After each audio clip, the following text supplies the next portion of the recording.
Deus te abençoe. Aleluia. Ainda com o mesmo espírito de adoradores, amados, quero convidar você a abrir comigo a palavra de Deus. 1 Reis, capítulo de número 17. Aleluia. 1 Reis, capítulo de número 17. Não se dispersem, amados, prestem atenção. O mesmo Espírito que reinou enquanto estávamos adorando com louvores, é o mesmo que você vai falar agora através da palavra. A palavra de Deus, ela é importantíssima. Ela é alimento para nós, é o pão para a nossa alma, para o nosso espírito. Aleluia. 1 Reis, capítulo de número 17, apenas um verso, irmãos, para introduzir essa mensagem. Amém, queridos? Diz então a palavra de Deus. Então Elias, o tisbita dos moradores de Gileade, disse a Acabe: vive o Senhor Deus de Israel, perante cuja face estou, que nestes anos nem orvalho nem chuva haverá, senão segundo a minha palavra. Amém, amados? Amém. Vamos orar. Cuida pela cabeça. Vamos orar. Santíssimo Deus e Pai, quero te louvar mais uma vez e te agradecer. Ser grato ao Senhor por esta oportunidade, a Deus que me concede de poder estar aqui reunido junto com a tua igreja, de poder, Senhor, ser mais uma vez porta-voz do teu Espírito, a ministrar a palavra ao coração dos teus filhos. Meu Deus, que nesta noite o teu Espírito, que é santo e já se faz presente desde o início desta reunião, que o Senhor permaneça conosco e nos dê sabedoria e graça.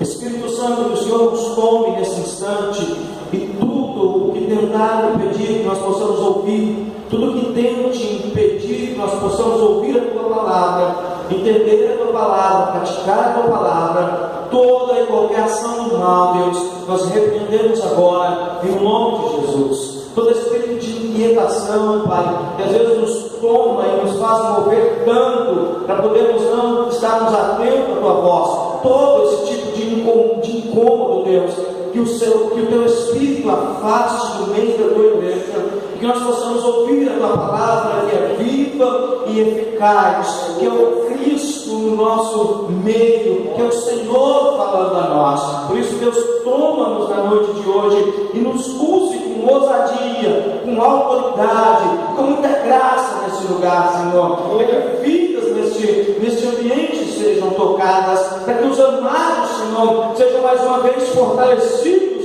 pela tua palavra, que nós possamos renovar a nossa fé, cuja Bíblia diz que a fé vem pelo ouvir e ouvir a tua palavra. Deus, essa fé, sem fé nós não podemos ter comunhão contigo, nós não podemos enxergar as tuas bênçãos. Sem fé, Senhor, nós não podemos estarmos e continuarmos na tua presença. E nós precisamos crer que o Senhor é o Deus de ontem, é hoje e será eterno. Por isso, Espírito Santo, ministre sobre nós, ministre sobre a tua igreja, em nome de Jesus.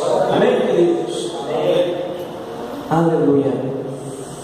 Sempre muito bom quando o Espírito Santo nos concede a oportunidade de ministrarmos. O Espírito Santo, ele nos ministra antes de ministrarmos aos irmãos. Queridos, num dia desses de folga, de trabalho, estava em casa, mudando lá o canal de TV, me deparei no programa, gosto do programa cristão, uma propaganda, e eu vi o autor falar, o ator que fazia aquele comercial, ele comentava a respeito de Elias, alguns 3, 4 minutos, um comercial de TV, e eu comecei a ouvir ele falando a respeito de Elias, e a história de Elias novamente veio à mente. E naquele momento, eu, olhando e ouvindo aquilo, eu falei: uma mensagem de Deus, né? E quando o pastor me convidou, eu falei: amém. mensagem no meu coração. Então eu vou ministrar aos irmãos. E antes que eu vos ministre, eu gostaria que você dissesse comigo assim: Elias. Diz forte, Elias. Diz forte para você não esquecer: Elias. Aleluia. Grande Deus. Quem era Elias? Por que Elias na noite de hoje? O que nós podemos aprender com este personagem bíblico, com este profeta? O nome Elias, irmãos, significa Jeová é Deus. Elias foi um profeta chamado. Elias foi um homem chamado por Deus ao ministério profético. Um homem que Deus escolheu na sua geração para que profetizasse aos tempos.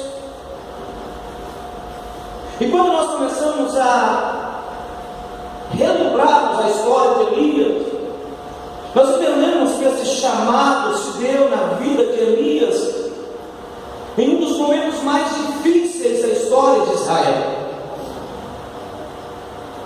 Elias foi chamado ao ministério profético exatamente em um ponto da história de Israel muito difícil, um período muito complicado, ou talvez um dos piores períodos da história de Israel. Foi um período onde se marcou ou se deixou marcar por muita desgraça, por uma crise muito grande, por fome. O período do ministério de Elias em Israel foi um período de miséria, de fome, de muita corrupção e ainda de muita apostasia, irmãos. Quando nós olhamos para dentro da história de Elias, nós começamos a entender o cenário onde ele foi chamado. E o cenário onde esse homem foi chamado para ser profeta não era um cenário muito fácil, era um cenário muito difícil, aonde reinava a corrupção, a apostasia. Mas é interessante, irmãos, que mesmo em meio a essa crise moral, social e espiritual que vivia a nação de Israel, Deus, ele pode contar com a coragem,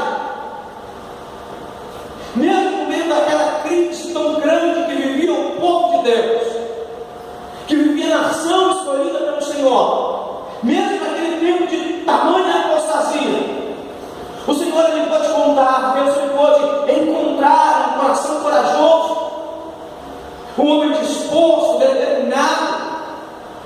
Para quê, pastor? Para ser o seu porta-voz, queridos.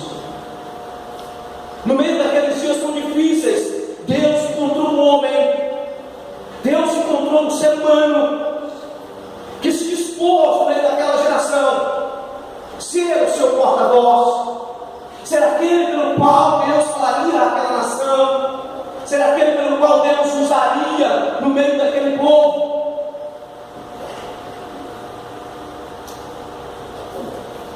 Deixa eu caminhar para poder os irmãos entenderem. Elias, querido, ele foi profeta no Reino do Norte. Israel vivia um período de divisão. Após a morte do rei Salomão, Roboão, seu filho, assume o trono, mas vai pelo conselho errado e perde parte do reinado. Os irmãos conhecem a história. E Jeroboão assume 10 das tribos, o reino é dividido. Devido às falhas de Salomão, o reino de Deus, o reino de Israel se divide, não o reino de Deus, o reino de Israel se divide. Roboão, filho de Salomão, assume uma das tribos junto da tribo, junto com o povo de Benjamim, e as outras 10 tribos ficam sob o controle de Jeroboão. Um rei que Deus deu a ele que reinar. Deus chama Jeroboão, só para os irmãos entenderem um pouquinho da história, e diz para ele assim: olha, devido às falhas de Salomão, eu vou dar 10 tribos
aquele povo, eles vão me deixar e vão começar a submeter a Roboão, eles vão voltar e vão querer me matar. Mas Deus tinha dito para ele: se você for fiel a mim, como foi Davi, eu vou te prosperar, eu vou te abençoar. Mas infelizmente aquele rei se torna, e não é sobre Jeroboão que eu quero ministrar, mas só para que vocês entendam um pouquinho da história, aquele rei se torna um dos piores reis da história de Israel. Um rei idólatra, um rei que não se preocupava com o teu povo, um rei que estava mais preocupado consigo mesmo, com a sua autoridade, com a sua autonomia, do que com o povo de Deus e com a glória de Deus sobre aquela terra. Aleluia.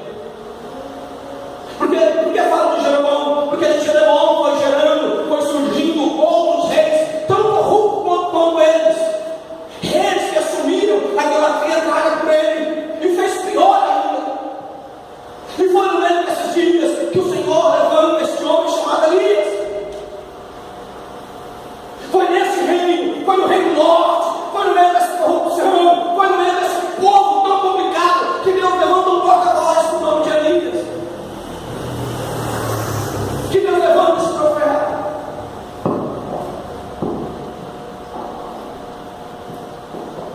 E então Elias, ele cumpre o seu ministério nos reinados de Acabe. E o reinado pós, do filho de Acabe, um rei chamado Acasias. Aleluia. Elias, no seu reinado, contando a história, ele desafiou o povo a fazer uma escolha definitiva. Enquanto a história de Elias, ele desafia o povo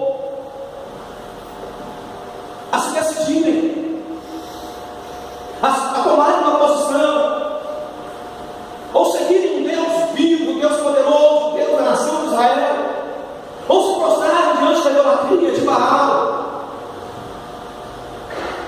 Porque aquele povo, o povo de Israel, naquele momento, a mente deles estava confusa, a mente deles estava imaginando que poderiam ainda ser o povo de Deus, mas continuar prestando cultos a Baal. Eles ainda imaginavam na sua mente, naquele momento, devido à situação política, econômica e espiritual que vivia, aquela nação estava com um sentimento errado, adulterado. Eles imaginavam que poderiam ainda continuar a ser chamados de filhos de Deus poderoso, mas continuarem prestando adoração, continuar prestando cultos a um Deus estranho, a deuses estranhos. Entre eles, um era Baal. E Elias então chega e faz o desafio. Elias então chega no meio daqueles dias e desafia aquele povo a tomar uma decisão, a se posicionarem. Ele chega e começa a mexer com aquele povo e faz com que eles se definam como a Deus ou a Baal. Aleluia, aleluia, aleluia. Aquele povo estava com o coração dividido. Aleluia. E por essa razão eles queriam servir a dois senhores. Por essa razão eles queriam tanto estar à vontade do rei, não ir contra a autoridade do governo, seguir aquilo que mandava o rei, mas ainda serem povo de Deus. Aquele povo estava com o coração dividido. Aleluia. Preste atenção, amados. Quando falamos de coração dividido, quando falamos desse ponto da história, me vem à mente o texto de Jesus já no Novo Testamento, quando ele fala que nós não podemos servir a dois senhores. Não há possibilidade, irmãos, escute, não há possibilidade de eu, você, nós, qualquer um de nós que estamos aqui, não há possibilidade de nós servirmos dois senhores. Cristo ele define dizendo: olha, não há como servir dois senhores. Você pode amar um e desagradar o outro. Evangelho de Mateus capítulo 6, verso 24. Agradar um e desagradar o outro. Não há possibilidade. Mas nesse ponto da história onde Elias está engajado, o povo estava imaginando que poderia. Eles estavam com o coração dividido. Mas quem era Elias, irmãos?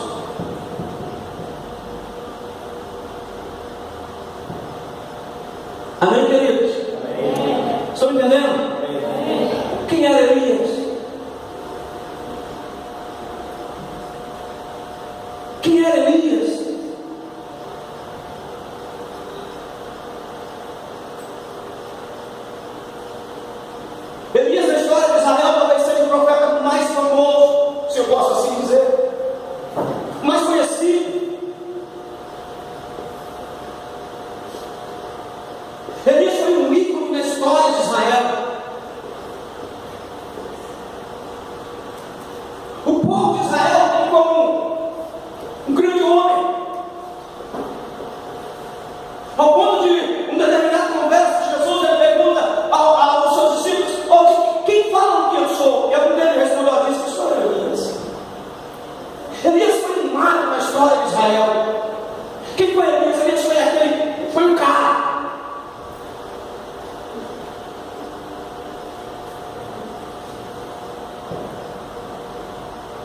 Elias viveu nos mesmos dias de Acabe. Elias viveu nos mesmos dias de Jezabel. Elias enfrentou o reinado de Acazias, de Obadias. Elias foi aquele homem. Foi aquele que nós ouvimos tanto e tanto a respeito da sua história.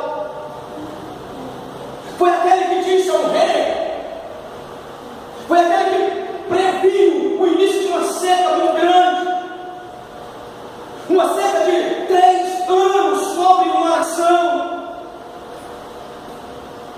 Elias foi aquele homem que fugiu da presença de Acabe e foi sustentado por corvos.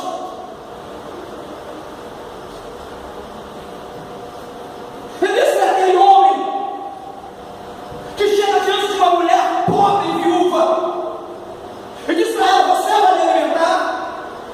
O pouco que você tem vai servir de comida para mim. Elias foi aquele homem que foi alimentado por corvos, foi aquele que foi alimentado por viúvas. Elias foi aquele homem que Deus usou para ressuscitar pessoas. Aleluia. Quem foi Elias, queridos? Aleluia. Foi aquele que Deus usou para ressuscitar uma criança. Elias foi aquele profeta que Deus usou para desafiar os profetas de Baal. Elias foi aquele homem que Deus usou para fazer cair fogo sobre um altar cercado de água. Quem foi Elias? Elias foi aquele homem que, quando foi ameaçado de morte, fugiu com medo. Com medo de uma mulher profana, mas que tinha autoridade, que era constituída rainha sobre um povo. Uma mulher que desejou a sua morte. Elias foi aquele homem que caminhou 40 dias e 40 noites após ser alimentado a pão e água, mas servida por um anjo. Quem foi Elias?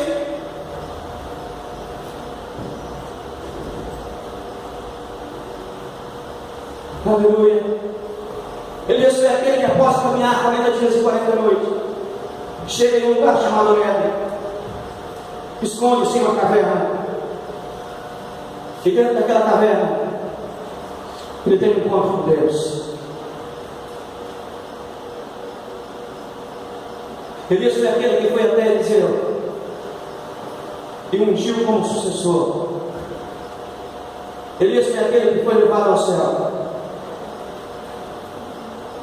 que foi conduzido ao céu por um redemoinho de fogo, por um redemoinho. Pastor, eu entendi quem foi Elias, mas aonde que Elias vivia? Qual era a terra dele? Qual era a sua gente? Interessante que o texto que nós lemos, irmãos, o capítulo de número 17 e o verso primeiro do primeiro livro dos reis de Israel. Aleluia.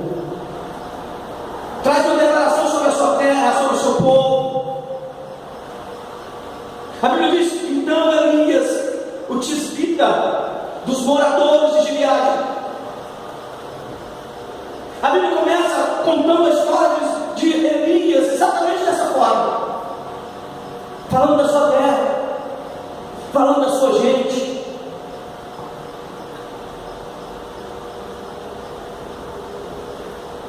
Não deixe o sono tomar vocês, não, querido, para que vocês possam entender aquilo que Deus diz. Aleluia.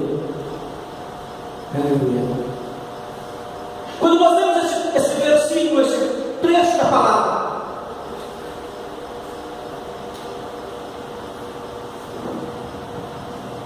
Ele nos coloca, Ele coloca diante de nós. Esses versos, Ele nos põe, amados. Ele traz a nós uma das maiores figuras proféticas de toda a história. Ele traz diante de nós esse homem chamado Elias. Elias era de Tisbe.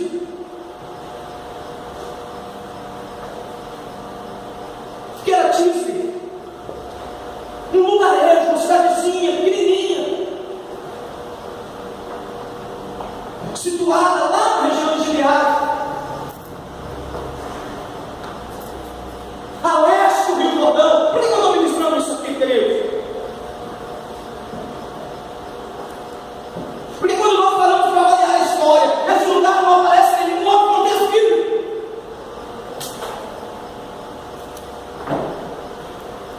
Ele só aparece no contexto da história de Elias.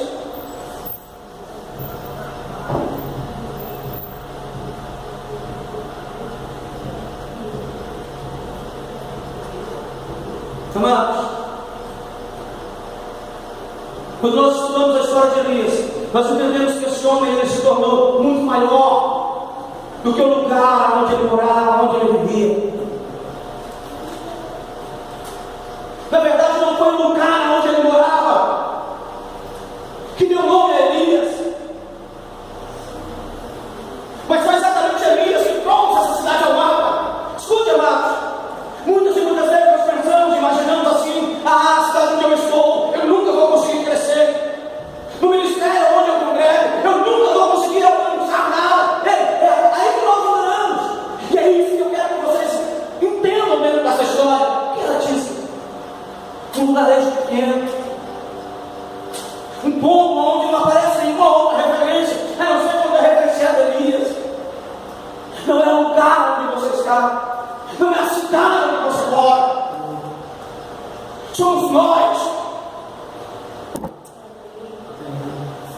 Não é o vinho, não é a maior cidade, não é o metrópole, não, não, somos nós. Nós é que podemos mudar a história, nós é que podemos trazer à tona aquilo que aparentemente é inexistente. O que era Tisbe? Era um lugarejo, era uma pequena cidade, era um lugar onde nem sequer ouvimos falar. Mas quando surge Elias de lá, todo mundo olha e diz: aquele homem é de Tisbe. Eis o homem que mora na leste do Rio Jordão. Aleluia. Aleluia. Aleluia. Deixa eu comer.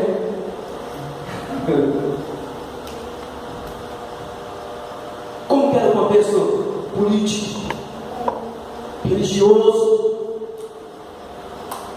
do tempo de Elias?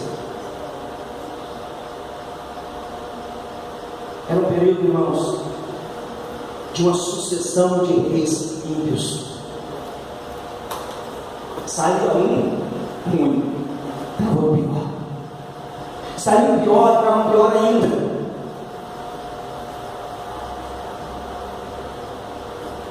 Nos dias de Elias, Israel estava sendo governado por reis idólatras. A Bíblia diz que Omri, um dos reis de Israel, a Bíblia diz assim: fez Omri o que era mal aos olhos do Senhor, e fez pior do que todos quanto foram antes dele. 1 Reis capítulo 17, versos 25 e 26. Correndo. Quando o rei morreu, em seu lugar reinou o filho Acabe. 1 Reis capítulo 16, verso 28. Interessante que Acabe teve a capacidade de fazer pior do que todos os reis que lhe antecederam. Pior do que o rei, pior do que o resto tudo. A Bíblia diz acerca de Acabe agora: ele fez Acabe, filho de Omri, o que era mal aos olhos do Senhor, mais do que todos os que foram antes dele. Só quero que vocês entendam um pouquinho o contexto da história, da onde este homem de Deus estava situado. O lugar onde ele foi chamado para ser profeta, no meio de quem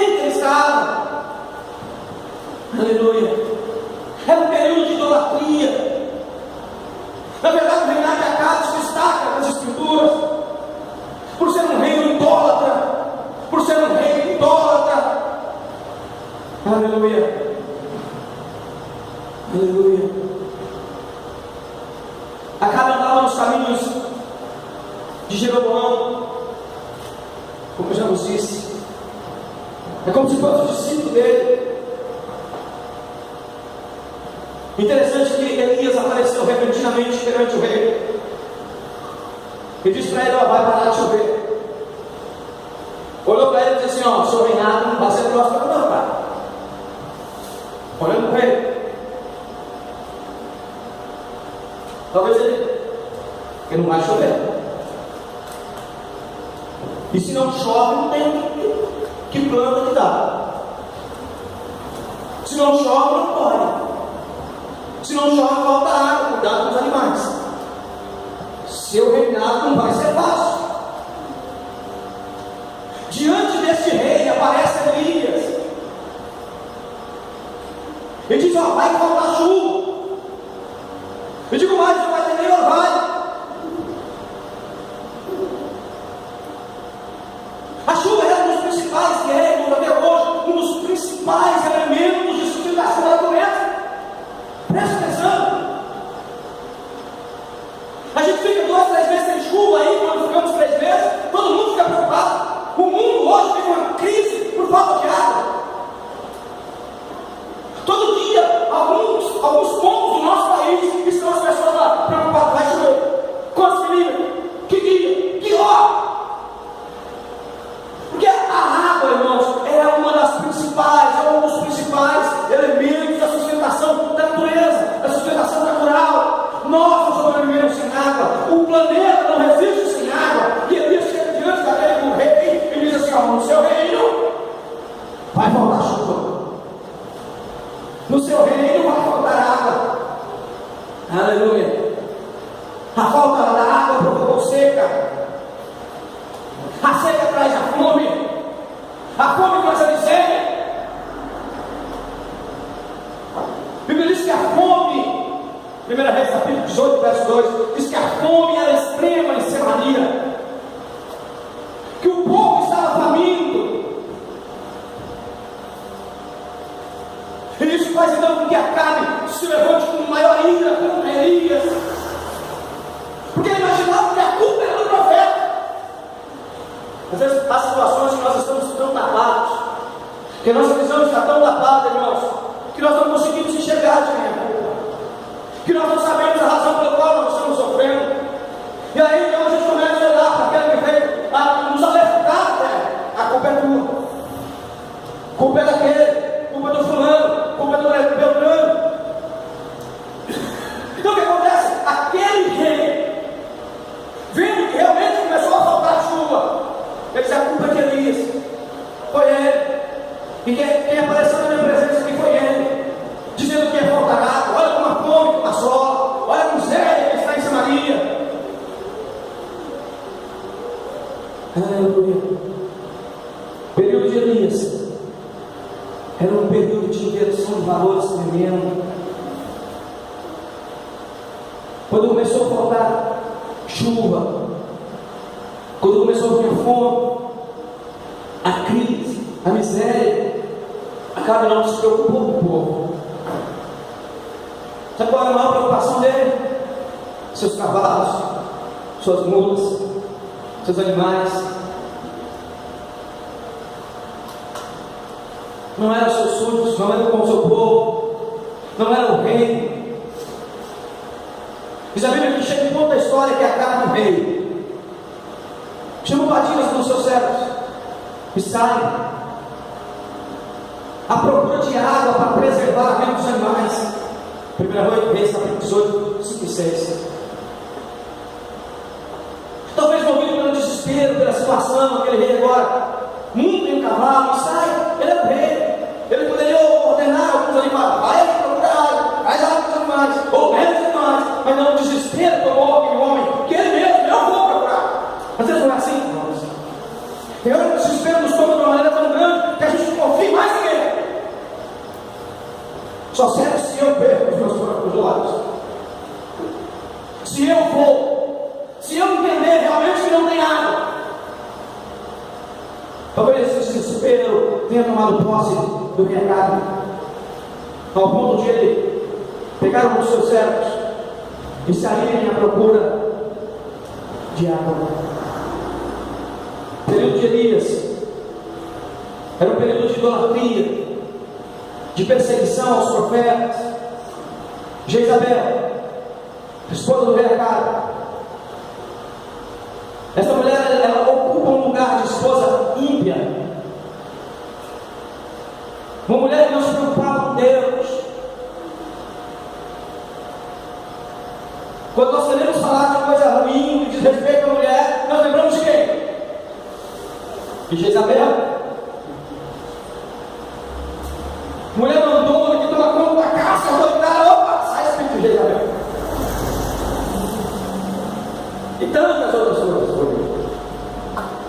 Então o papel que essa mulher ocupa na Bíblia é uma mulher ruim, idólatra, uma ímpia, uma pecadora. Esse é o papel que essa mulher ocupa. Além dela controlar o seu esposo,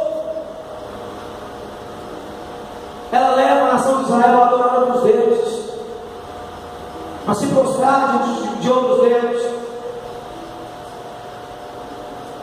Com a autoridade que ela tinha, ela intenta matar pessoas inocentes. Ela se levanta contra os profetas do Deus vivo,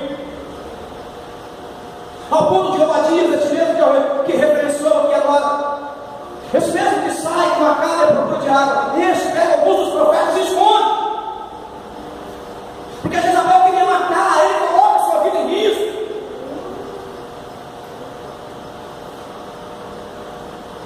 Se fosse descoberto o que tinha feito, morreria ele e todos os outros que estavam lá. Aleluia. Este era o período, irmãos. Este era o período. Este era o lugar, essa era a situação onde Elias foi chamado, onde ele foi levantado para poder ser profeta. Era um período de idolatria, era um período de crise, era um período de inversão de valores. Aleluia. Era um período de idolatria e perseguição a profetas. Era um período de abuso de poder. Lembra da história?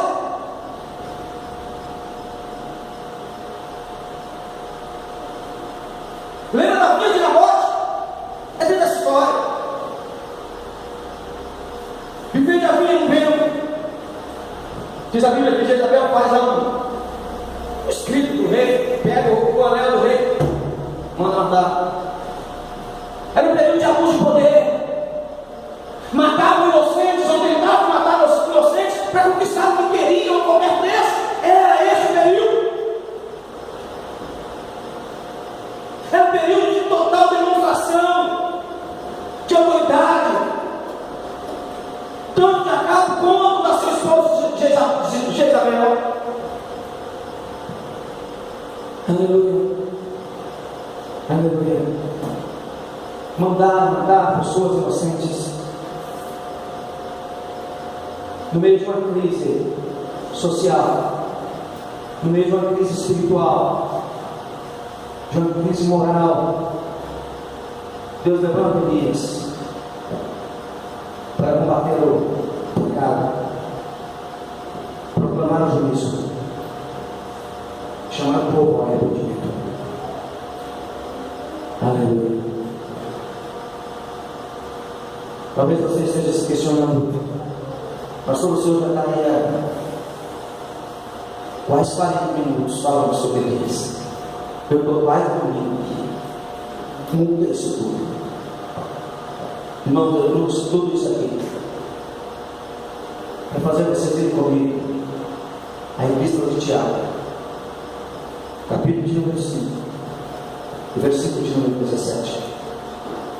Porque talvez enquanto eu estava narrando aqui essa história,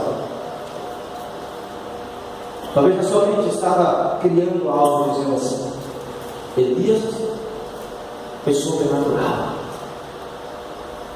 Elias é um cara especial. Como diz lá o comercial que eu assisti, Elias era aquele cara que só nasce de 1.000 anos. O fenômeno. Eu cheguei aos pés dele. Ele é um cara que não se mede, um cara que não dá, não é um ser humano. Interessante que quando nós falamos para ler o que Tiago escreve na sua Cristo, ele nos diz exatamente o contrário de tudo isso, que talvez nós imaginamos a respeito disso.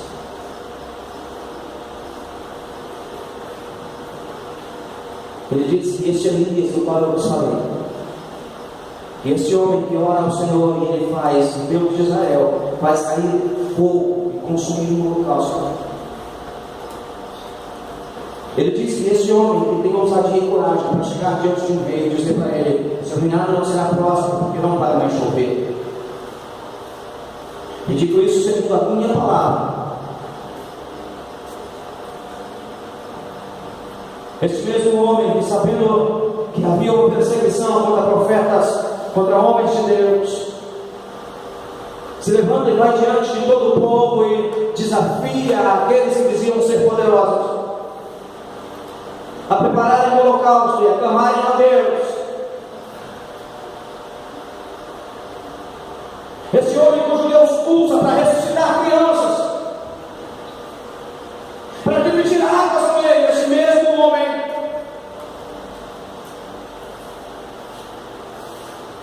Tiago referencia dizendo que ele era um homem comum, que ele era um cidadão com todo respeito, sujeito às mesmas paixões que nós.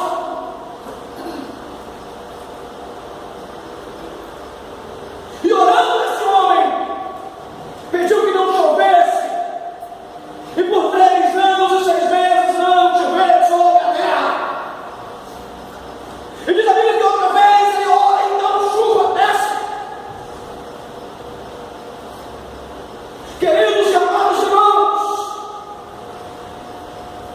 entenda aquilo que nos ministra nesta noite. Até nós olhamos para situações e dizemos: não é comigo, não é para mim, eu não posso, eu não tenho condições. Elias só fez tudo isso porque era um cara especial, não era. Elias era um cidadão comum, assim como eu e você. Aleluia. E é isso que eu vos quero ministrar nessa noite. Nós podemos mudar a história. Aleluia. Desde que nós deixamos ser usados por Deus. Glória a Deus. Desde que nos deixamos ser porta-voz do Senhor. Aleluia. Aleluia. Quem foi Elias? Quem era Elias? Era um homem comum, mas usado e ousado na presença de Deus. Glória a Deus. Volte para a tua casa nessa noite dizendo: eu posso. Não porque eu sou maior do que ninguém, não porque eu sou especial, não porque eu sou um fenômeno, não porque eu sou aquele que só nasce de 1000 anos. Não. É porque eu tenho Deus. E se eu tenho Deus, eu posso todas as coisas naquele que me fortalece. Eu posso entrar na presença de um rei e dizer para ele: tu és um homem mau, por isso não será próspero. Aleluia. Glória a Deus. Aleluia. Elias aprendeu a confiar em Deus.